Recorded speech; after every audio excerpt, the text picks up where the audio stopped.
Out on this beautiful evening. I stand here before you in the greatest city, in the greatest state, in the greatest country in the history of the world. And I am telling you that come November 8th, I can't believe I'm standing before you to say this, but come November 8th, freedom is on the ballot. Freedom is actually on the ballot. Public safety and security are on the ballot come November 8th. Now, it's been said before by other candidates, you see people walking away from their chosen profession, from their love, from their life, to be able to throw their hat into this arena because it's just that important. So I am running for Lieutenant Governor alongside Congressman Lee Zeldin, but I am not a politician. I am a cop. And I was a cop for almost 25 years with the New York City Police Department.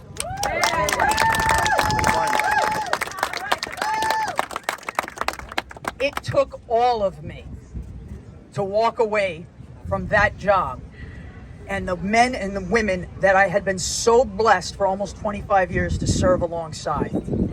But ladies and gentlemen, the world turned upside down. We're living in a time where they're telling us everything we know to be good is bad, and everything we know to be bad is good.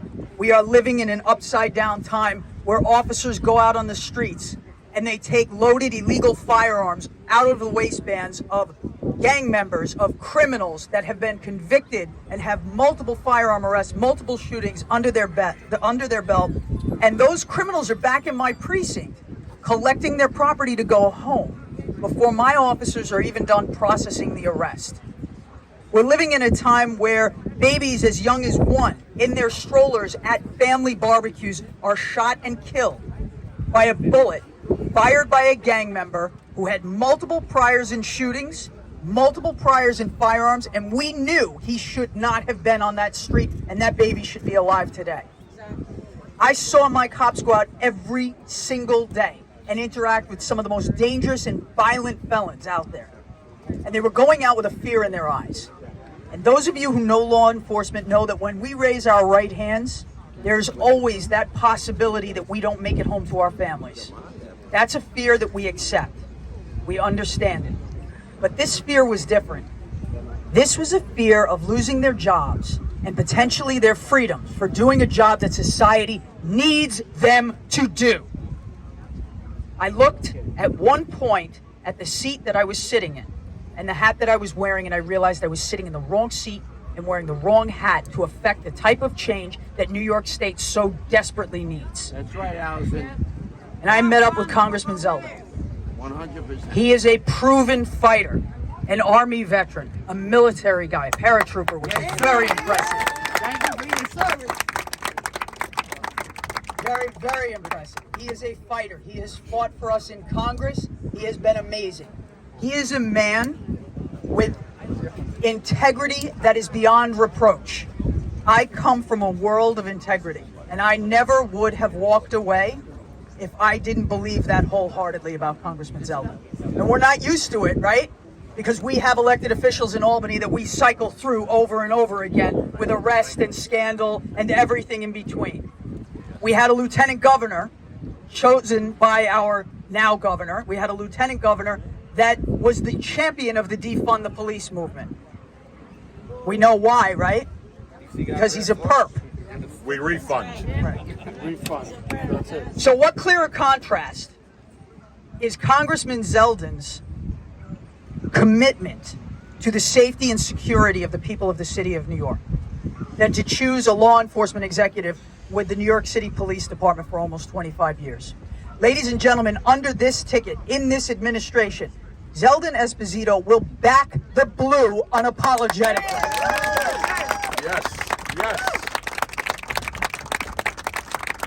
We will repeal cashless bail. We will put the safety of New Yorkers first.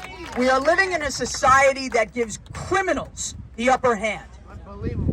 What does it say about the everyday New Yorker who's living their life and wants to get through New York City without being a victim of a hate crime, which, by the way, is up more than 12% already this year? Every day, every day.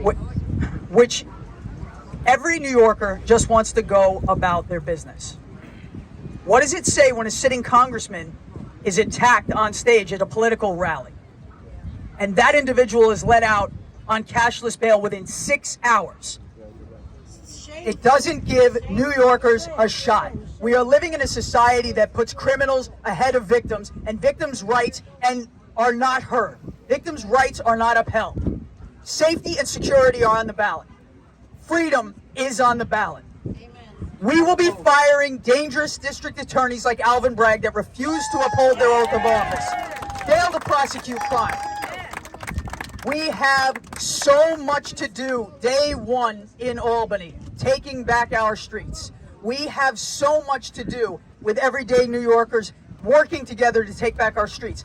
Look at what happened during the COVID epidemic, the pandemic. We hailed our cops, our teachers, our firefighters, our nurses as heroes. We opened up windows, we screamed, we banged pots and pans. We hailed them as heroes at 7 p.m. every night, but when they chose to not take the COVID shot, We fired them. they were fired. Yesterday's heroes became today's zeros. It's unacceptable. It's unacceptable. It is absolutely unacceptable. Day one, COVID mandates are done. Day one, COVID mandates are done. We have so much to do.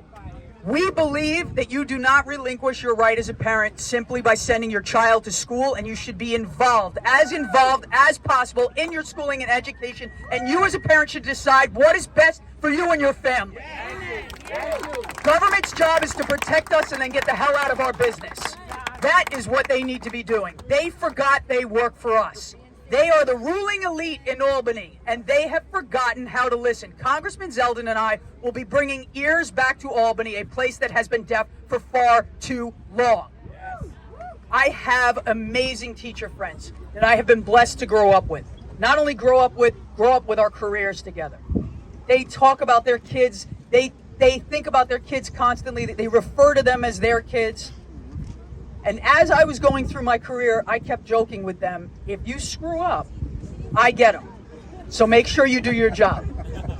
And they did, and they always did.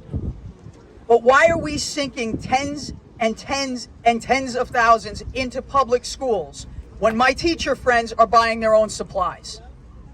Why aren't we using everything we can in New York State to create a system that gives our kids the best shot at success possible in these United States? Every child, no matter where you grow up, what you look like, what God you pray to, what your skin color is, should be set up in New York State for success. This is a global competition, ladies and gentlemen, and we are losing it. We have curriculum now being forced down our students' throat.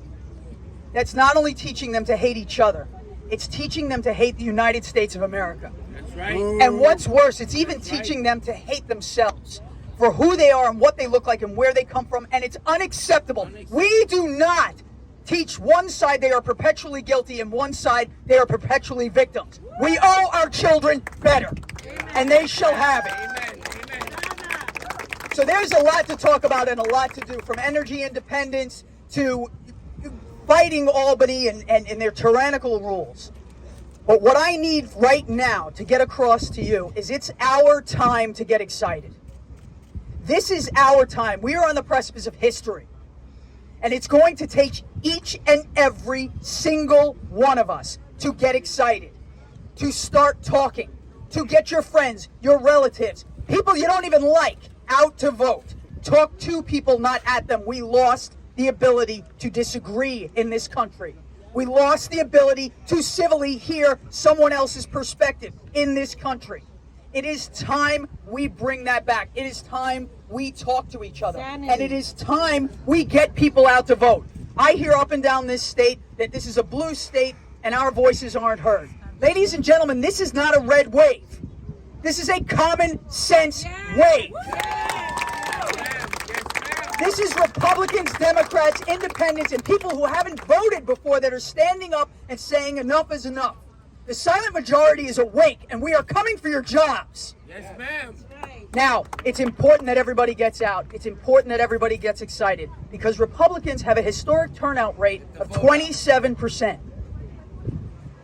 We need to get our people out.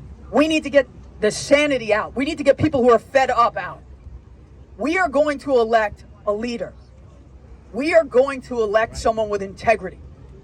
He has a clear vision for New York State. He has a clear map on how to return New York State back to greatness, back to the empire state that it is. And like I said, I never would have stepped away from my beloved police department if I didn't believe with everything in me, with every fiber in my body, that your next governor, Lee Zeldin, is the right man for the job.